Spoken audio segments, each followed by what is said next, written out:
الشيطان الرجيم بسم الله الرحمن الرحيم وإن إلياس لمن المرسلين إذ قال لقومه ألا تتقون تدعون بعلا وتذرون أحسن الخالقين الله ربكم ورب آبائكم الأولين فكذبوه فإنهم لمحضرون إلا عباد الله المخلصين وتركنا عليه في الآخرين سلام على الياسين إنا كذلك نجزي المحسنين إنه من عبادنا المؤمنين وإن لوطا لمن المرسلين إذ نجيناه وأهله أجمعين إلا عجوزا في الغابرين ثم دمرنا الآخرين وإنكم لتمرون عليهم مصبحين وبالليل أفلا تعقلون وإن يونس لمن المرسلين إذ أبق إلى الفلك المشحون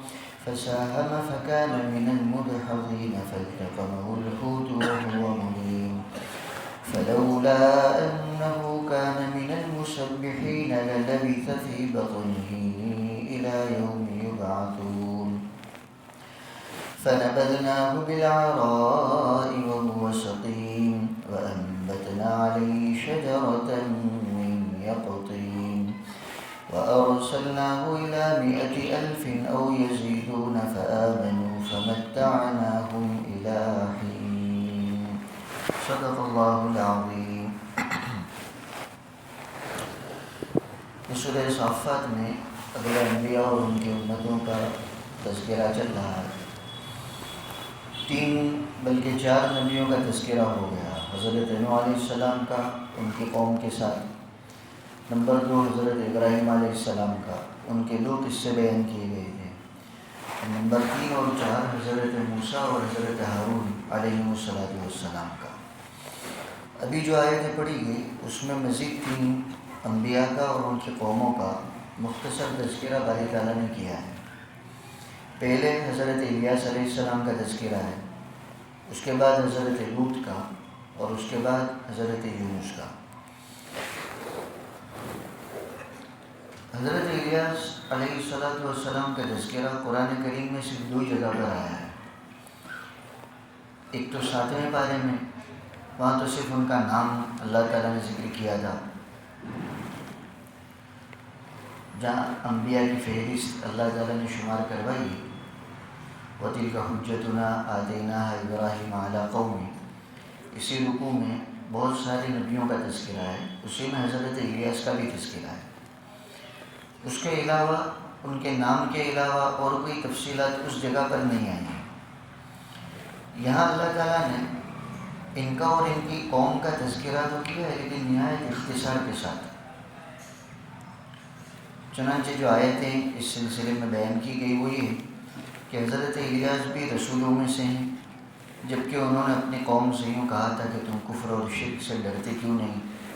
کیا تم باال نامی بت کو پکارتے ہو اور اللہ تعالیٰ جو سب سے بہترین پیدا کرنے والے ان کو چھوڑے رکھا ہے؟ وہ معبود تمہارا اللہ ہے، تمہارے اگلے باپ داداؤں کا بھی وہی رب ہے.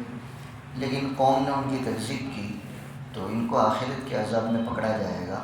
ہاں، اللہ کے جو منتخب بندے تھے جو حضرت الیاس پر ایمان لائے، وہ البتہ عذاب میں پکڑے جانے کے بجائے حضرت الیاس کے ساتھ جنت میں ہوں گے. اور ہم نے حضرت الیاس کا تذکرہ بھی بعد والوں میں ذکر خیر کے ساتھ چھوڑا ہے. چنانچہ حضرت الیاس پر اللہ تعالیٰ کی سلامتی ہو، ہم اچھے لوگوں کو اسی طرح کا بدلا دیتے ہیں. یہ یقیناً ہمارے مومن بندوں میں سے تھے. یہ اتنی آیتیں ہیں جو حضرت الیاس علیہ السلام کے بارے میں نازل ہوئی. باقی تفصیلات قرآن کی کسی آیت میں حضرت الیاس کے بارے میں نہیں ہیں. مستند حدیثوں میں بھی اس کی تفصیلات نہیں ہیں. البتہ تاریخی روایتیں، اسرائیلیات، اس میں حضرت الیاس کے بارے میں بہت سی باتیں ذکر کی گئی ہے جو کچھ مفسرین نے نقل کی. لیکن اسرائیلیات میں یہ نظریہ رکھنا چاہیے کہ نہ اس کی تصدیق کی جائے نہ تکذیب کی جائے. نبی اکرم صلی اللہ تعالیٰ علیہ وسلم نے اپنی امت کو اسرائیلیات کے بارے میں یہی تعلیم دی. اسرائیلیات کا مطلب یہ ہوتا ہے جو باتیں بنو اسرائیل کے ذریعے سے ہمیں معلوم ہوئی، چونکہ وہ لوگ آسمانی کتاب والے تھے، تورات بنو اسرائیل ہی پر اتاری گئی تھی، دی گئی تھی، انجیل انہیں میں اتاری گئی تھی، حضرت موسیٰ بھی اسرائیلی نبی ہے، حضرت عیسیٰ بھی اسرائیلی نبی ہے۔ اب یہ کتابیں عربی میں نہیں تھی بلکہ عبرانی اور سریانی زبانوں میں تھی، تو یہ لوگ ان کتابوں کی باتیں صحابہ اکرام کے سامنے بیان کرتے تھے، تورات کی باتیں، چونکہ مدینہ منورہ میں جس طرح مسلمانوں کی آبادی تھی، یہودیوں کی بھی بہت بڑی آبادی تھی، تو صحابہ اکرام سے ملاقات پر یہ یہودی اپنے تورات کی کچھ باتیں سناتے تھے، اور وہ چونکہ تورات عبرانی زبان میں نازل ہوئی تو صحابہ اکرام خود تو معلوم کر نہیں سکتے تھے کہ تورات میں کیا اتارا گیا، ان کے کہنے سے جو پتہ چلتا تھا وہی معلوم ہوتا تھا، تو یہ کبھی عجیب و غریب باتیں بھی سناتے تھے یہودی لوگ تورات کے حوالے سے۔ نبی اکرم صلی اللہ تعالیٰ علیہ وسلم کے سامنے جب صحابہ نے اس کا تذکرہ کیا کہ یہ لوگ تورات کی اسی باتیں سناتے ہیں، ہم کیا کریں، تو حضور نے یہی تعلیم دی تھی کہ نہ تصدیق کرو نہ تکذیب کرو، اس لیے کہ انہوں نے آسمانی کتابوں میں رد و بدل بہت کیا ہے اور کچھ حصہ رہنے بھی دیا ہے، اور یہ جو باتیں تم کو سناتے ہیں اس میں دونوں احتمال ہیں، ہو سکتا ہے کہ یہ رد و بدل والا حصہ ہو، تو اس کو ماننے سے جو تورات نہیں ہے اس کو ماننا لازم آئے گا، اور ہو سکتا ہے کہ یہ وہی بات سناتے ہو جو اللہ تعالیٰ نے تورات میں اتاری، تو اس کی تکذیب سے اللہ تعالیٰ کا اتارا ہوا کلام اس کا جھٹلانا لازم آئے گا۔ اس لیے حضور نے تعلیم اپنی امت کو یہی دی کہ اسرائیلیات سے، یعنی اسرائیلی روایتیں، بنو اسرائیل نے جو باتیں پہنچائی ہیں اور ہم تک پہنچی ہیں، اس میں نظریہ یہ رکھا جائے کہ نہ تصدیق نہ تکذیب۔ حضرت الیاس کے بارے میں جو اسرائیلی روایتوں میں آیا ہے، جس سے بہت ساری روایتیں ان کو سامنے رکھ کر ان کا زمانہ تو طے ہو جاتا ہے کہ حضرت سلیمان علیہ نبینا علیہ السلام کے دنیا سے رخصت ہونے کے بعد جو بنو اسرائیل میں بہت زیادہ بگاڑ آ گیا تھا، چونکہ جادو کا سلسلہ بھی اسی زمانے میں زور پکڑا تھا، حضرت سلیمان کی چونکہ حکومت انسانوں کے ساتھ ساتھ جناتوں پر بھی تھی، تو جنات لوگ بھی بادب حاصل ہوتے تھے، صورتی زبان میں ڈائے بن کر رہتے تھے اور انسانوں سے ملاقات بھی ہوتی تھی، تو بہت سی جادوگری کی چیزیں ان جناتوں کے ذریعے حضرت سلیمان علیہ السلام کے زمانے میں انسانوں کو بھی معلوم ہوئی، اور پھر کچھ وقت کے بعد حضرت سلیمان کا انتقال ہو گیا۔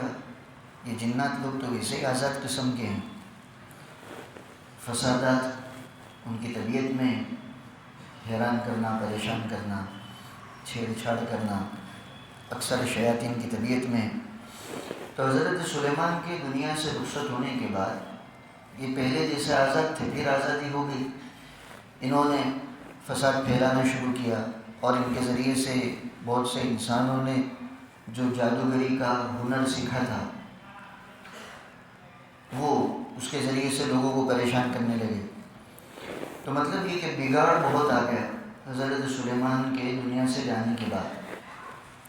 اب ہر زمانے میں ایک طبقہ اچھے لوگوں کا بھی ہوتا ہے اور دوسرا طبقہ برے لوگوں کا ہوتا ہے۔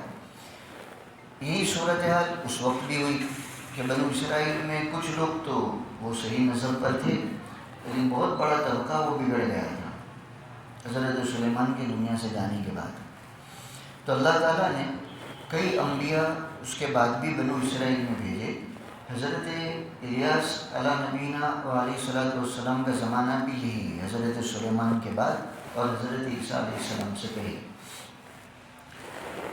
ان کو جو بھیجا گیا تھا تو بیت المقدس کے قریب کا جو علاقہ جہاں نابلوس آج کل جو علاقہ واقع ہے نابلوس، اس بستی کی طرف حضرت الیاس کو اللہ تعالیٰ نے نبی بنا کر بھیجا تھا، اور اس کی وجہ یہ بنی تھی کہ وہاں کا جو بادشاہ تھا نابلوس کا، اس وقت تو اس علاقے کو اسرائیل کہتے تھے، یہ بھی تو اسرائیل ابھی بنا ہے یہ نہیں، اس زمانے میں اس علاقے کا نام اسرائیل ان لوگوں نے رکھا تھا۔ اسرائیل اصل میں حضرت یعقوب علیہ نبینا علیہ الصلوۃ والسلام کا دوسرا نام ہے، اور چونکہ یہ اولاد انہیں کی اس لیے بنو اسرائیل کہلاتے ہیں۔ تو اس علاقے کا نام اسرائیل تھا جو آج کل نابلس کہلاتا ہے۔ وہاں کا جو بادشاہ تھا اس کی بیوی اس پر حکومت کرتی تھی، وہ لوگوں پر کرتا تھا اور اس کی بیوی اس پر کرتی تھی۔ بہت سے گھرانوں میں ایسا ہوتا ہے۔ اور وہ جو بیوی تھی اس کا مزاج کفر والا تھا، شرک والا تھا۔ تو بعل نام کا ایک بت تھا جس کی وہ خود بھی پوجا کرتی تھی، اور اس نے اپنے شوہر کی مملکت اور سلطنت میں ایک بہت بڑا علاقہ تیار کیا تھا جہاں جانور ذبح کیے جاتے تھے اسی بت کے نام پر، بعل کے نام پر۔ اور بادشاہ بھی چونکہ اپنی بیوی کا مداح تھا تو لوگوں کو بھی اس طرف ترغیب دی جاتی تھی، بلکہ ایک طرح مجبور کیا جاتا تھا کہ اسی بت کی پوجا کرو۔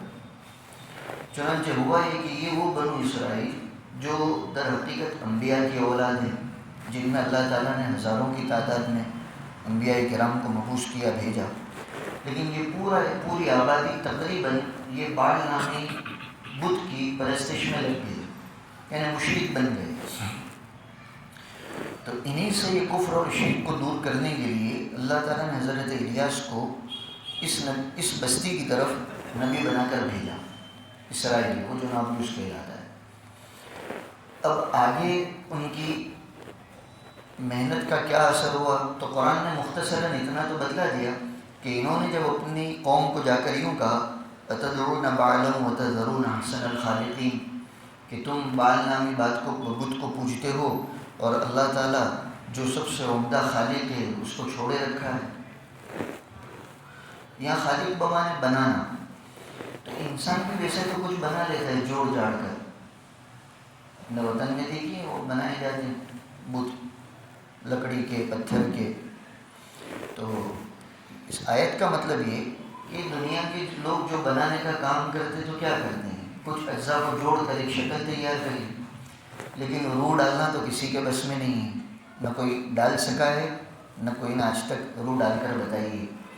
لیکن اللہ تعالیٰ ایسے بنانے والے ہیں جنہوں نے اپنے مخلوقات کو پیدا کیا، اور ان مخلوقات میں سے جن کا تعلق جانداروں سے ہے ان تمام میں اللہ تعالیٰ جان اور روح ڈالتے ہیں۔ تو جو حقیقی خالق ہے بنانے والا، اس کو چھوڑ کر تم نے اپنے ہاتھوں سے بنایا ہوا بت اس کو معبود بنا لیا۔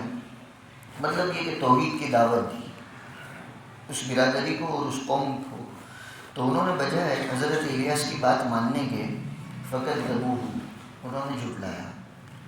ہر زمانے میں تقریباً ایسا ہی ہوتا ہے، نبی کریم صلی اللہ علیہ وسلم کے ساتھ بھی یہی ہوا۔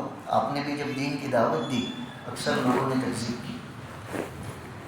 یہ اسرائیل کے رہنے والے، نابلس کے رہنے والے لوگوں نے بھی وہ بعل نامی بت کو چھوڑنے کے بجائے اسی کی عبادت کو لازم پکڑا اور حضرت الیاس کی توحید کی دعوت کو ٹھکرایا۔ حضرت الیاس نے ڈرایا تھا کہ اگر تم یہ کفر کو، شرک کو نہیں چھوڑو گے، ایک اللہ کو نہیں مانو گے، تو پھر تم کو عذاب میں پکڑا جائے گا۔ اگر اللہ کی مصلحت ہوئی تو دنیا میں بھی، ورنہ مرنے کے بعد تو پکڑے ہی جاؤ گے۔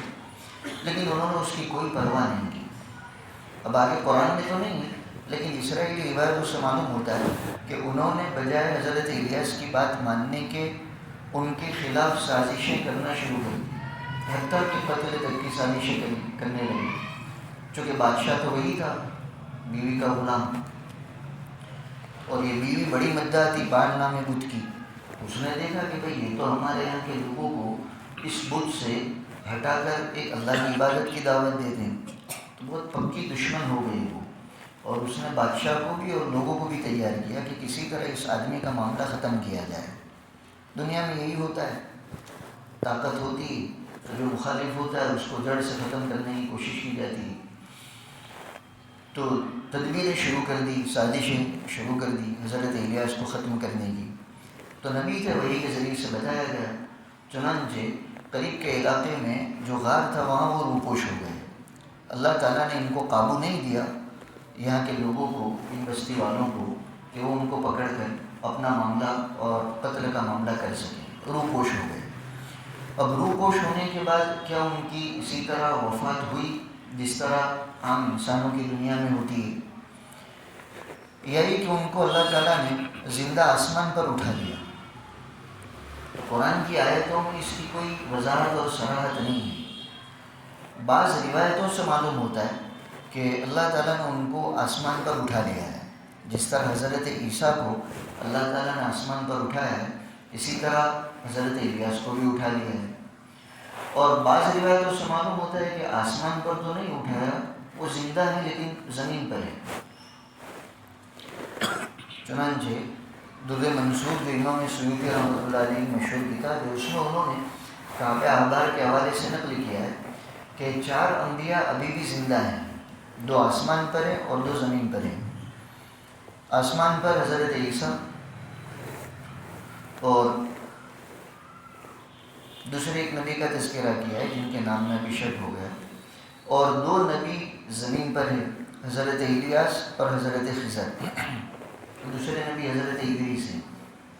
تو کعبہ احبار کے حوالے سے جو امام علامہ سیوطی نے نقل کیا ہے کہ 4 انبیاء ابھی بھی زندہ ہیں، 2 جو آسمانوں پر ہیں، ایک حضرت عیسیٰ اور نمبر 2 حضرت ادریس، اور 2 زمین پر ہیں یعنی زندہ ہیں، ان کی ابھی موت نہیں آئی، بعد میں آئے. ایک حضرت الیاس جن کا بھی ہم تذکرہ سن رہے ہیں، اور دوسرے حضرت خضر. لیکن یہ روایت بھی کعبہ احبار نے جو بیان کی ہے لوگوں کے سامنے، وہ اسرائیلی روایت ہے. اس لیے جو محقق مفسرین ہیں اس کو انہوں نے تسلیم نہیں کیا ہے، بلکہ اسرائیلی روایت میں تو اس سے تو آگے کی بات بھی ہے کہ یہ دونوں نبی حضرت خضر اور حضرت الیاس ہر سال رمضان میں بیت المقدس میں حاضر ہوتے اور وہاں رمضان گزارتے ہیں. یہ بھی نقل کیا ہے. لیکن اس پر زیادہ توثیق کرنے کی اور اس کو ماننے کی ضرورت نہیں. اس موقع پر وہی نظریہ رکھنا چاہیے جو ابھی آپ کو سنایا گیا کہ اسرائیلی روایتوں کے معاملے میں نہ تو تصدیق کی جائے نہ تکذیب کی جائے، بس یوں سمجھا جائے کہ اللہ ہی زیادہ جانتے ہیں. اور ویسے بھی ان کی حیات کہ حضرت الیاس ابھی حیات ہے یا نہیں، اور حیات ہے تو یہاں زمین پر ہیں یا پھر یہ آسمان پر اٹھا لیے گئے ہیں، اس میں ہمارا کوئی دین کا معاملہ اور عمل لگا ہوا نہیں. اس لیے اس بحث میں جو محقق مفسرین ہیں وہ کہتے ہیں کہ پڑھنا ہی نہیں چاہیے حیات الیاس کے معاملے میں. اس کے بھی مقابل حضرت عیسیٰ کا معاملہ وہ تو قرآن کی آیت سے معلوم ہوتا ہے، نبی کریم صلی اللہ علیہ وسلم کے صحیح ارشادات سے معلوم ہوتا ہے کہ اللہ تعالیٰ نے ان کو آسمان پر اٹھایا ہے، اور قیامت کے قریب وہ دنیا میں دوبارہ تشریف لائیں گے. اور دجال جس کا سب سے عظیم فتنہ، دنیا میں ایسا فتنہ نہ پہلے ہوا نہ بعد میں ہوگا، اس عظیم فتنے کو ختم کرنے کے لیے اللہ تعالیٰ نے حضرت عیسیٰ کو مقرر کیا ہے. وہی دجال کو قتل کریں گے اور اس کے بعد کئی سالوں تک اس دنیا میں رہیں گے، اور پھر ان کی وفات ہوگی اور موت آئے گی جیسے انسانوں کی آتی ہے. اور بعض روایتوں میں یہ بھی کہ ان کی تدفین نبی کریم صلی اللہ علیہ وسلم کے پہلو میں ہوگی. تو حضرت عیسیٰ کی حیات کو تو ماننا ہے، اس لیے کہ اس کا ثبوت قرآن سے، نبی کریم صلی اللہ علیہ وسلم کے ارشادات سے. لیکن حضرت الیاس، اسی طرح حضرت خضر، یہ لوگ ابھی حیات ہے یا نہیں، حیات ہے تو دنیا میں ہے یا زمین پر ہے یا آسمان پر ہے، اس سلسلے میں کوئی 2 ٹوک بات نہیں کہی جا سکتی. تو بہتر یہی ہے کہ سکوت اختیار کیا جائے، نہ تصدیق کی جائے نہ تکذیب کی جائے، نہ دعویٰ کیا جائے کہ وہ حیات ہے اور نہ انکار کیا جائے کہ وہ حیات نہیں ہے. اللہ زیادہ جانتے ہیں، یہ کہہ کر یہ چیپٹر یہ ٹاپک چھوڑ دیا جائے. بہرحال تو حضرت الیاس کے بارے میں باری تعالیٰ نے جو تذکرہ کیا وہ اتنا ہی کہ ان کی قوم نے ان کی تکذیب کی. انہوں نے ڈرایا کہ بھئی تم اگر نہیں مانو گے تو اللہ کے عذاب میں پکڑے جاؤ گے، لیکن وہ لوگ نہیں مانے. چنانچہ اسی کفر کی حالت میں وہ قوم تباہ ہوئی، اللہ کے عذاب میں پکڑے گئے مرتے ہی. ہاں، کچھ لوگ تھے جنہوں نے حضرت الیاس کا کہنا مانا اور شرک کو چھوڑ کر توحید کو اختیار کیا، تو ان کا اللہ تعالیٰ نے استثناء کیا الا عباد اللہ المخلصین کہ ہاں ہمارے کچھ چنیدہ بندے تھے جو حضرت الیاس کی بات کو جنہوں نے مانا اور ایمان کو قبول کیا، تو وہ تو البتہ عذاب میں نہیں پکڑے جائیں گے، بلکہ مرنے کے بعد وہ تو جنت میں جائیں گے جس طرح حضرت الیاس جنت میں جائیں گے. ایک تو یہ نبی، ان پر بھی اللہ تعالیٰ نے گزشتہ انبیاءوں پر جس طرح سلامتی کا تذکرہ کیا تھا، ان کے بارے میں بھی کہا سلام علی الیاسین. اب یہاں 2 قرأتیں ہیں، الیاسین اور دوسری اعلیٰ آل یاسین. تو الیاسین بھی حضرت الیاس ہی کا نام ہے، عربوں کی عادت ہے کہ کبھی وہ کسی اسم کے آگے الف یا نون بڑھا دیتے ہیں. ہر زبان میں ہوتا ہے، نام کیا ہوتا ہے اور کچھ بڑھا دیا جاتا ہے، کہیں الف بڑھا دیا، کہیں یہاں بڑھا دیا. گجراتی میں تو سادہ چلتا ہے. تو ایسے ہی عربوں کے یہاں کسی اسم کے آگے وہ یا اور نون بڑھا دینے کا دستور بھی تھا. تو اصل نام تو الیاس، اور یا نون بڑھا دیا تو الیاسین. الیاسین بھی نام رکھ سکتے ہیں، حضرت الیاس ہی کا نام ہے الیاسین. اور ایک قرأت آلی یاسین کی بھی ہے. تو پھر اس صورت میں یہ مانا جائے گا کہ یاسین ان کے والد تھے اور حضرت الیاس ان کے بیٹے. اور علامہ عثمانی کا کہنا ہے کہ نہیں، لفظ آل ویسے ہی داخل کیا گیا ہے، علمی زبان میں اس کو مقام کہتے ہیں. تو اس صورت میں حضرت الیاس ہی کا نام یاسین بھی بنے گا. تو اپنے یہاں بھی جو یاسین نام رکھا جاتا ہے تو وہ سورہ یاسین والا یاسین نہیں ہے، اس کا تو معنی کسی کو معلوم نہیں، یہ یاسین ہوتا ہے. خیر، تو یہ حضرت الیاس کا دوسرا نام ہے الیاسین، یا پھر یہ کہ یاسین. اللہ تعالیٰ نے ان کے لیے بھی سلامتی کا تذکرہ کیا کہ ان پر سلامتی ہو، سلام ہو. ہم اپنے نیک بندوں کو اسی طرح کا بدلہ دیا کرتے ہیں، سلامتی ان کو نصیب ہوتی ہے. یقیناً حضرت الیاس بھی ہمارے اعلیٰ درجے کے مومنین بندوں میں سے تھے. یہ تو حضرت الیاس کا تذکرہ. نمبر 2، حضرت لوط. ان کا تذکرہ قرآن میں دوسری جگہوں پر تفصیل سے آیا ہے، قوم لوط کا. اور یہ قوم لوط جہاں آباد تھی، مدینہ منورہ سے جب ملک شام کا سفر ہوتا تھا تو راستے میں سدوم نامی آبادی پڑتی تھی، وہیں یہ قوم لوط آباد تھی. ابھی بھی لوگوں نے اس کو تفریح کا مقام بنا لیا ہے، بلیک سی جو بولتے ہیں. اور اب تو سنا وہاں وہ گھومنے پھرنے کے لیے بہت سے انتظامات کیے گئے ہیں. حالانکہ یہ وہ آبادی ہے جہاں پر اللہ تعالیٰ کا عذاب آیا ہے. نبی کریم صلی اللہ علیہ وسلم کا تبوک کے سفر میں جب اس آبادی سے گزر ہوا تھا تو آپ نے صحابہ کو بھی حکم دیا تھا کہ بہت تیزی سے گزر جاؤ اور روتے ہوئے گزرو، یہ ڈر کر کہ یہ وہ جگہ ہے جہاں اللہ تعالیٰ کا عذاب آیا ہے. آج لوگوں نے اس عذاب کی جگہ کو بھی تفریح کی جگہ بنا دیا ہے. بہرحال تو یہ قوم وہاں آباد تھی. ان کے کفر اور شرک کے ساتھ ساتھ اور بھی کچھ خاص قسم کے گناہ تھے جو یہ قوم کیا کرتی تھی، جس کے نتیجے میں اللہ تعالیٰ نے اس قوم کو تباہ کیا. حضرت لوط اور ان پر ایمان لانے والوں کو اللہ تعالیٰ نے بچایا. ہاں، حضرت لوط کے گھرانے میں صرف ان کی جو بیوی تھی، جس کو قرآن نے یہاں بڑھیا سے تعبیر کیا ہے، عجوز، وہ البتہ ہلاک ہونے والوں میں سے بنی، اس لیے کہ وہ حضرت لوط پر ایمان نہیں لائی تھی، حالانکہ بیوی تھی. تو آپ نے سنا ہوگا انبیاء کے گھرانے میں بھی ایسا ہوا ہے، نبی کی بیوی اور ایمان نہیں لائی. تو یہ تو ہو سکتا ہے، لیکن نبی کی بیوی اور بدکاری کرے ایسا نہیں ہو سکتا. ثم دمرنا الآخرین، پھر ہم نے باقی لوگوں کو تباہ کر دیا. یہ لوگوں، یہ باری تعالیٰ مکے والوں کو کہہ رہے ہیں کہ تمہارا ان آبادیوں پر گزر صبح کے وقت بھی ہوتا ہے اور وہ باللیل، رات کے وقت بھی ہوتا ہے. یعنی مکے والے چونکہ وہ ملک شام کا سفر کرتے رہتے تھے تجارت کی غرض سے، تو جیسا بھی بتایا کہ مکے سے بھی جب ملک شام جائیں گے تو راستے میں مدینہ بھی آئے گا اور یہ آبادی بھی آئے گی. تو یہ مکے کے لوگوں کا وہاں سے گزر ہوتا تھا، کبھی صبح کے وقت ہوتا تھا، کبھی شام کے وقت ہوتا تھا.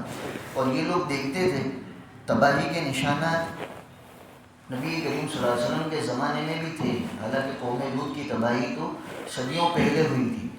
اور یہ لوگ بھی آپس میں تذکرہ کرتے تھے کہ یہاں ایک قوم تھی جس کو تباہ کیا گیا.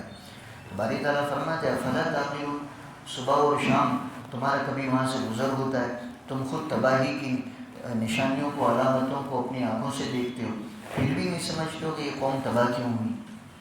جو سبب تھا تباہی کا وہ تو تم نے بھی اختیار کر رکھا ہے، نبی کو نہ ماننا، ایمان کو نہ قبول کرنا. تو جو آیتوں میں جن 3 انبیاء کا تذکرہ، اس میں سے 2 کا تذکرہ ہو گیا، حضرت الیاس اور حضرت لوط. اب یہ تیسرے اور آخری نبی ہے حضرت یونس. انبیاء کرام کا تذکرہ جو سورہ صافات میں ہے، اس میں یہ آخری نبی ہے حضرت یونس. ان کے بارے میں باری تعالیٰ فرماتے کہ یہ بھی رسولوں میں سے تھے. عراق میں نینوا نام کی آبادی، وہاں اللہ تعالیٰ نے ان کو نبی بنا کر بھیجا تھا، حضرت یونس کو. ان کا تفصیلی قصہ تو سورہ یونس میں آ گیا، اور سورہ یونس میں مرکز پر بھی کئی سال پہلے ہوئی ہے. مجمع بھی الگ تھا، اور ان میں سے کوئی ہو تب بھی نام و نشان مشکل ہے کہ کیا ہوا تھا۔ اللہ تعالیٰ نے حضرت یونس کو یہ نینوا والوں کی طرف بھیجا تھا، آبادی بڑی تھی، آگے آیت آ رہی وارسلناہ الی مئۃ الف او یزیدون، 1,00,000 یا اس سے بھی زیادہ تھے۔ یہ شک ہمارے اعتبار سے، یعنی دیکھنے والے جب اس آبادی کو دیکھتے تو ان کو لگتا کہ 1,00,000 یا اس سے زیادہ ہے۔ نعوذ باللہ، ایسا نہیں کہ اللہ تعالیٰ بھی شک کے ساتھ کہہ رہے ہیں، اللہ کو تو معلوم تھا کتنے لاکھ ہیں اور کتنے اوپر ہزار اور کتنے سو ہیں اور کتنی دہائی اور کتنا فرد ہے۔ لیکن انسانوں کے اعتبار سے کہ ایک انسان جب اس آبادی کو دیکھے گا تو دیکھ کر وہ یہ اندازہ لگائے گا کہ یہ 1,00,000 یا اس سے زیادہ ہے۔ تو بڑی آبادی تھی نینوا میں، ان کی طرف اللہ تعالیٰ نے حضرت یونس کو نبی بنا کر بھیجا تھا۔ اب وہ بھی کفر اور شرک میں مبتلا تھے، دعوت دی انہوں نے اور اللہ کے عذاب سے ڈرایا، اور اللہ تعالیٰ کی طرف سے بتایا گیا تھا کہ اگر اتنے وقت میں یہ لوگ ایمان نہیں لائیں گے تو ہم ان کو تباہ کر دیں گے۔ حضرت یونس نے بھی وہی کی بنیاد پر اپنے قوم کو بتلا دیا کہ دیکھو ایمان لے آؤ، کچھ دنوں کی مہلت ہے، اگر نہیں لاؤ گے تو اللہ تعالیٰ کے عذاب میں پکڑے جاؤ گے۔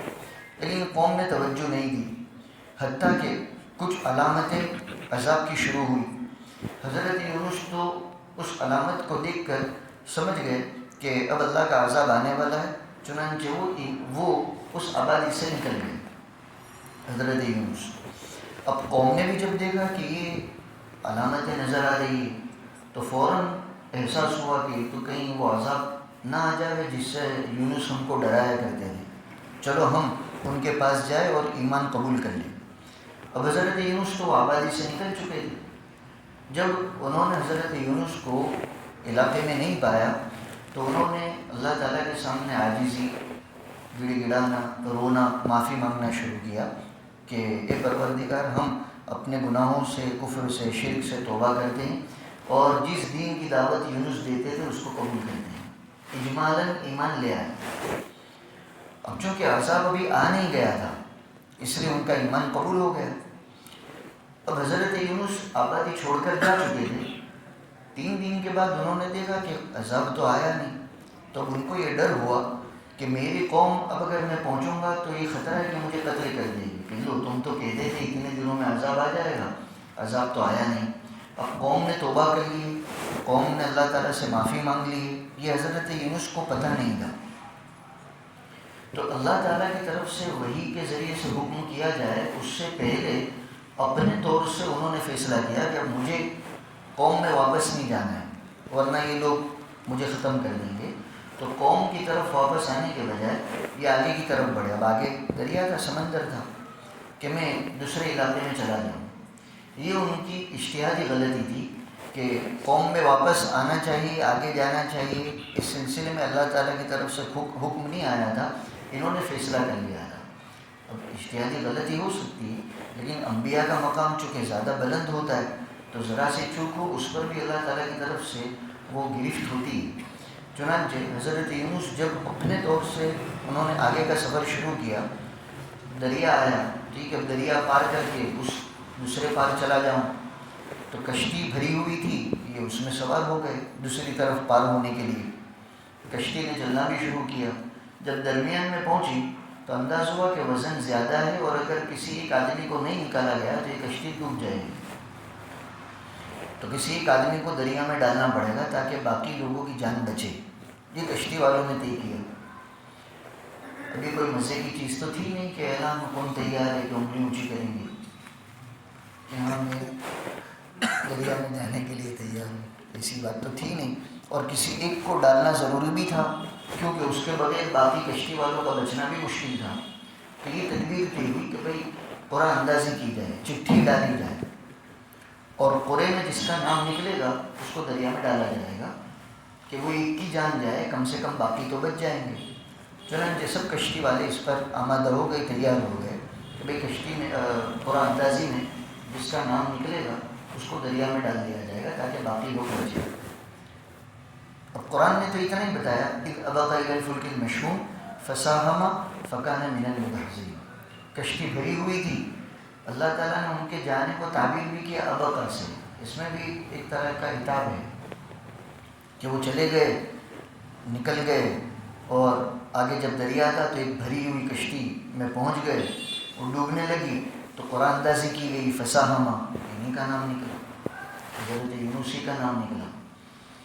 قرآن میں تو نہیں ہے لیکن تاریخی روایتوں سے معلوم ہوتا ہے کہ لوگوں نے بھی دیکھا کہ یہ تو بھلے مانس معلوم ہوتے ہیں، اچھا آدمی ہوتا ہے نا تو اس کی اچھائی چہرے سے بھی نظر آتی ہے، جس سے برے کی برائی نظر آتی ہے، تو لوگ نہ پہچانتے ہو تب بھی دیکھ کر کہ نہیں یہ تو کوئی اچھا آدمی معلوم ہوتا ہے، تو ان کا نام نکلا، پھر سے چٹھی ڈالو۔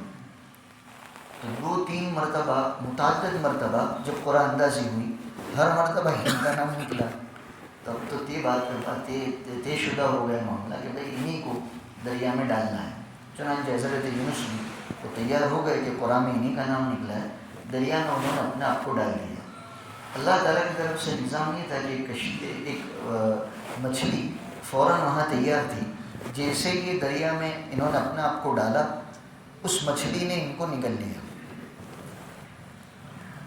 اور مچھلی کے پیٹ میں حضرت یونس رہے، کتنا زمانہ رہے اس میں روایتیں الگ الگ ہیں، 3 دن کی بھی روایت آتی، کچھ گھنٹوں کی بھی روایت آتی، لیکن 3 دن والی روایت کو ترجیح دی گئی۔ تقریباً 3 دن حضرت یونس مچھلی کے پیٹ میں رہے۔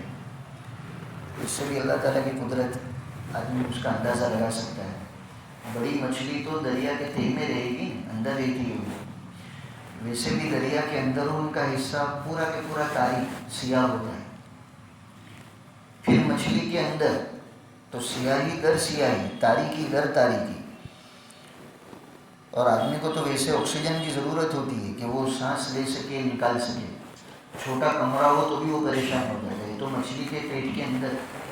لیکن اللہ تعالیٰ چونکہ وہی جلانے والے ہیں، وہی مارنے والے ہیں، انہوں نے حضرت یونس کو اس حالت میں بھی مچھلی کے پیٹ میں زندہ رکھا 3 دن تک تقریباً۔ حضرت یونس تو اللہ تعالیٰ کے نبی تھے تو گھبرانے والے نہیں تھے، سمجھ گئے کہ اللہ کا حکم ہے، تو جیسے تسبیح کا ان کا معمول تھا اللہ تعالیٰ کے حمد ثنا بیان کرنے کا، تسبیح کرنے کا، انہوں نے تو وہ سلسلہ اندر بھی جاری رکھا اللہ تعالیٰ کی تسبیح کا، اور ایک خاص دعا جو ان کو سکھلائی گئی تھی اس کا بھی ورد رکھا۔ وہ دعا کا تذکرہ یہاں نہیں، 17ویں پارے میں سورہ انبیاء میں اس کا تذکرہ آیا ہے۔ انہوں نے جو دعا مانگی تھی مچھلی کے پیٹ میں جس کا وہ اہتمام کرتے تھے، وہ یہ دعا تھی، لا الہ الا انت سبحانک انی کنت من الظالمین، یہ دعا کا انہوں نے اہتمام کیا۔ اور بزرگوں کا بھی یہ آزمودہ نسخہ ہے کہ اس طرح اللہ تعالیٰ نے حضرت یونس کو خصوصیت کے ساتھ اس دعا کی برکت سے مچھلی کے پیٹ والی مصیبت اور آزمائش سے نکالا۔ تو بزرگوں کا آزمودہ ہے کہ اگر کوئی شخص انفرادی آزمائش میں گرفتار ہو یا اجتماعی حالات ہوتا ہے نا، اجتماعی حالات، غیر مسلموں کی طرف سے حالات تنگ ہو گئے، جیسا وہ بھی بیماری گئی، اللہ آئندہ بھی بچا گئی، اجتماعی حالات۔ تو انفرادی حالت اور پریشانی ہو یا اجتماعی پریشانیاں ہو، تو بزرگوں کا یہ تجربہ ہے کہ اس آیت کو، چونکہ تو قرآن کی آیت بن گئی، اس آیت کو اگر 1.25 مرتبہ اہتمام سے پڑھا جائے تو اللہ تعالیٰ وہ مصیبت کو دور فرماتے ہیں۔ اور نبی کریم صلی اللہ علیہ وسلم کے حوالے سے بھی سنن ابی داؤد میں امام ابو داؤد نے روایت نقل کی کہ جو شخص اس دعا کا اہتمام کرے گا، لا الہ الا انت سبحانک انی کنت من الظالمین، اور اپنے جس مقصد کے لیے دعا کرے گا اللہ تعالیٰ اس کو کامیابی دیں گے۔ اس لیے وہ خصوصی دعاؤں میں جہاں اور دعاؤں کا اہتمام ہوتا ہے، اس آیت کو پڑھنے کا بھی اہتمام کیا جاتا ہے۔ تو حضرت یونس مچھلی کے پیٹ میں تقریباً 3 دن تک رہے، پھر اللہ تعالیٰ کا حکم ہوا تو مچھلی نے کنارے پر آ کر ان کو باہر اگل دیا، لیکن مچھلی کے پیٹ کی حرارت کی وجہ سے وہ کافی نحیف اور کمزور ہو گئے، اسی کو قرآن نے تعبیر کیا ہے وَهُوَ سَقِيمٌ۔ تو فلولا انه فالتقمه الحوت وهو ملیم، مچھلی نے ان کو نگل لیا اور وہ خود ہی اپنے آپ پر ملامت بھی کر رہے تھے کہ میں اللہ کے حکم کے بغیر ہی سفر میں نکل آیا، آج اسی کی وجہ سے یہ حالات پیش آئے۔ آگے باری تعالیٰ فرماتے ہیں اگر یہ تسبیح کرنے والوں میں سے نہ ہوتے تو مچھلی کے پیٹ ہی میں قیامت تک رہتے۔ گویا اس تسبیح کے طفیل اللہ تعالیٰ نے نجات دی۔ معلوم ہوا تسبیح، استغفار اور یہ لا الہ الا انت، یہ چیزیں آدمی کو پریشانی سے چھٹکارا دلانے میں اہم معین اور مددگار بنتی ہیں۔ اب اس سے بعض سمجھداروں نے یوں سمجھا کہ معلوم ہو وہ مچھلی بھی قیامت تک رہے گی، ایک ریتی. بھائی آیت کا مطلب یہ نہیں ہے کہ اگر یہ تسبیح نہ پڑھتے تو مچھلی کے پیٹ میں قیامت تک رہتی اور وہ مچھلی بھی قیامت تک رہتی. نہیں بھائی، مچھلی کے پیٹ میں ختم کر دیے جاتے تو اب دوبارہ پیدا ہونا قیامت کے وقت ہی ہوتا. جیسے قبر میں دفنا دیا جاتا ہے تو بھائی آدمی کو دفن کر دیا گیا، اب یہ قیامت کے دن اٹھے گا، تو یہ مطلب نہیں ہوتا کہ وہ اندر جھونکا تو ہی رہتا ہے. تو ایسے ہی حضرت یونس بھی مچھلی کے پیٹ میں جھونکے تو رہیں گے اور مچھلی بھی رہے گی، یہ معنی نہیں ہے. خیر اس کی تو نوبت ہی نہیں آئی، اس لیے کہ اللہ تعالیٰ نے ان کو تسبیح کی توفیق دی اور وہ نجات پا گئے. فَنَبَذْنَاهُ بِالْعَرَاءِ، باری تعالیٰ فرماتے ہم نے ان کو ایک کھلے میدان میں ڈالا، یعنی مچھلی کو حکم دیا، اس نے کنارے کے اوپر ڈالا تو دریا کے کنارے پر عامتاً میدان ہوتا ہے، وہاں ان کو ڈالا. وَهُوَ سَقِيمٌ، اور وہ بہت کمزور ہو چکے تھے، کیونکہ مچھلی کے اندرونی حرارت کا اثر یہ تھا کہ روایتوں سے معلوم ہوتا ہے ان کے جسموں کے سب بال بھی ختم ہو گئے تھے حضرت یونس کے. چنانچہ اب یہ کمزوری کو دور کرنے کے لیے کچھ ٹریٹمنٹ کی ضرورت تھی وہاں، تو اللہ تعالیٰ کی طرف سے قدرتی ٹریٹمنٹ کا نظام یہ ہوا کہ ہم نے وہیں میدان میں ایک درخت کو اگا دیا، یقطین. یقطین بغیر تنے کے جو بیلا ہوتا ہے اس بیلے کو کہتے ہیں یقطین. اب یہاں شجرہ بھی اور یقطین بھی ہے. مفسرین فرماتے ہیں کہ اصل تو درخت اگایا تھا گھنا، جس کا سایہ پھیلا ہوا تھا، اور اس گھنے درخت پر کدو کا بیلا اللہ تعالیٰ نے لگا دیا تھا.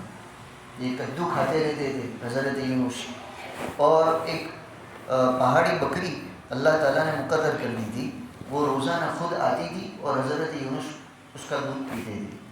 ایک وقت تک ان کا اللہ تعالیٰ کی طرف سے نظام کیا گیا کھانے میں کدو، جس کو اپنے یہاں دوبی بولتے ہیں، دوبی، جو نبی کریم صلی اللہ علیہ وسلم کو بھی بہت پسند تھی. تو یہی غذا رہی، کدو اور وہ بکری کا دودھ. ایک وقت کے بعد جب اللہ تعالیٰ نے ان کی حالت اصلی حالت پر لوٹا دی، جیسے ایک تندرست آدمی ہوتا ہے ویسے ہی ہو گئے، تو پھر ان کو حکم دیا گیا کہ اب تم اپنی آبادی میں واپس جاؤ. چنانچہ وہ نینوا، جہاں یہ اصل نبی بنا کر بھیجے گئے تھے اور قوم تو ایمان لائی چکی تھی، یہ وہاں گئے، قوم نے بھی ان کا استقبال کیا، اور پھر اللہ تعالیٰ نے جتنا چاہا ان کو بھی اور ان کی قوم کو بھی وہیں آباد رکھا اور نعمتوں سے بھی نوازا. چنانچہ اسی کا آگے تذکرہ ہے کہ ہم نے ان کو بھیجا جس آبادی کی طرف، وہاں تقریباً 1 لاکھ یا اس سے زیادہ لوگ تھے. فآمنوا فمتعناهم إلى، وہ سب ایمان لا چکے تھے، لہٰذا ہم نے ان کو ایک وقت تک کے لیے دنیا سے فائدہ اٹھانے کا موقع دیا.